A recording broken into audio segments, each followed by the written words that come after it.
यहाँ पर आप चार्ट देख रहे हैं निफ्टी का। निफ्टी एक आज की डेट में खुला नीचे डाउन ट्रेंड करके हायर एंड हायर और लोअर हाई बनाते हुए ऊपर की तरफ निकल गया और रेंज में काफ़ी देर तक रेंज में फंसा रहा। तो इसीलिए अब देखना होगा कि कल की डेट में ये ट्रेंड लाइन जो चैनल है, चैनल को पार करके निकलता है या वापस नीचे। वैसे तो एक रेजिस्टेंस बनता हुआ दिख रहा है इस वक्त ऊपर की तरफ। ये रेजिस्टेंस आरएसआई पे भी है और चैनल पे भी है। तो आरएसआई का रेजिस्टेंस को देखते हैं।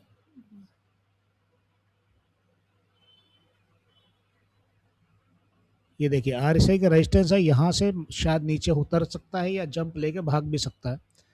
तो वही तो कल पता चलेगा। और उसके बाद में इसका वॉल्यूम तो तेज़ी से बढ़ा था आखिरी में। ये कॉन्ट्रैक्ट के कारण में भी ये सब चीज़ें बनती हैं। अब 3 सपोर्ट यहाँ पर खड़े हुए हैं। कल कल से प्रकार से तीनों सपोर्ट है। एक 24,300 के आसपास सपोर्ट हुआ है और 24,200 और 24,100 के आसपास।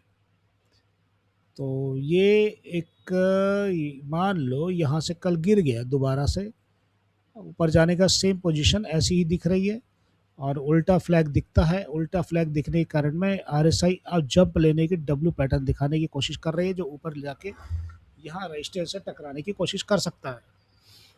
लाइक सब्सक्राइब जरूर करना। और फिर देखते हैं कि यहाँ पर ऑप्शन ट्रेड के अंदर में एक ऑप्शन ट्रेड में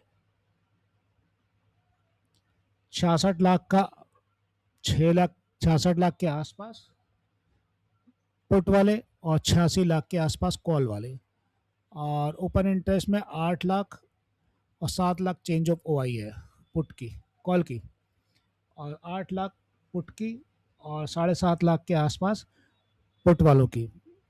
ये तो 24,250 के आसपास। 24,200 पर देखते हैं तो 2,23,000 के आसपास वॉल्यूम पुट का, 21 लाख के आसपास ओ आई चेंज ऑफ आई 19 लाख, और 12 लाख और 8 लाख के आसपास 8 lakh change of I put call की, और 2.25 करोड़ के आसपास ही बैठे हुए लेकर। तो भाई 200 तक ही सीमित रहोगे, 200 के नीचे नहीं जाओगे, 200 के ऊपर जाने की फिलहाल कोई, अगर नीचे खुला तो कोई उम्मीद नहीं होगी।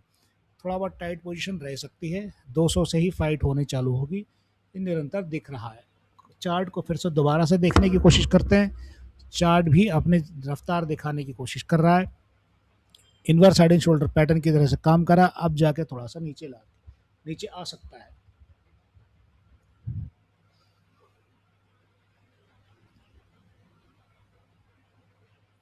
ये रेजिस्टेंस से टकरा के अगर वापस आ गया ना तो नीचे कभी भी नीचे आ जाएगा। 30 मिनट का चार्ट है ये, और 30 मिनट के चार्ट को और भी चार्ट को देखते हैं। 1 घंटे के चार्ट में कोई खास परिवर्तन नहीं दिख रहा, सेम टू सेम दिख रहा है। तो ये चीज़ें बनी रहेंगी। रेजिस्टेंस तैयार है, हाई रेजिस्टेंस ऊपर भी दिखता है, नीचे से अगर जाते हैं तो 1 घंटे के चार्ट में थोड़ी सी मूवमेंट आ सकती है। यहाँ पर अब देखते हैं कि आज कंट्रीब्यूशन किस का सबसे ज़्यादा रहा। कंट्रीब्यूशन करने के लिए ये कुछ जो एफ एन ओ मूवमेंट के में काम करने वाले स्टॉक हैं, यूनोमिंडा, सिंजिन और अडानी एनसोल, एंजल, ये है ICICI bank, HDFC bank, Shri Ram, M&M, Axis bank, SBI, Maruti, Kotak, L&T और आयशर,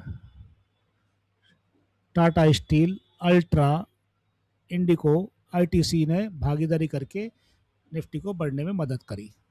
और गिरने वाले वही है, रिलायंस, इन्फोसिस, भारतीय इंटरनल, और ये भी कम से कम बढ़ने में काफ़ी सही रहे और गिरने में भी सही रहे, दोनों को मिला के यही स्थिति रही।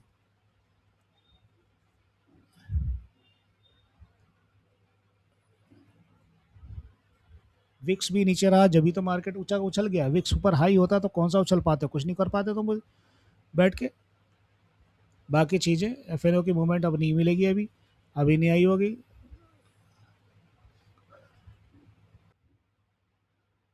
एफएनओ की मूवमेंट अभी नहीं आई होगी, ठीक है। चार्ट को देख रहे हैं तो चार्ट को आप छोटे चार्ट में 5 मिनट के चार्ट में देखेंगे तो वो मैंने बता दिया था किस तरह से मूवमेंट आ सकती है।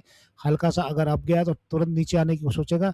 चार्ट में इतनी मार्केट के अंदर में हल्ला के कारण में ग्लोबल मार्केट में अनसर्टेनिटी बहुत ज़्यादा है। कभी भी मार्केट बहुत ज़्यादा ऊपर नीचे उसका सफ़र कर रहा है, इसीलिए बहुत ध्यान से काम करके काम करना चाहिए, नहीं तो अन्यथा नुकसान होगा।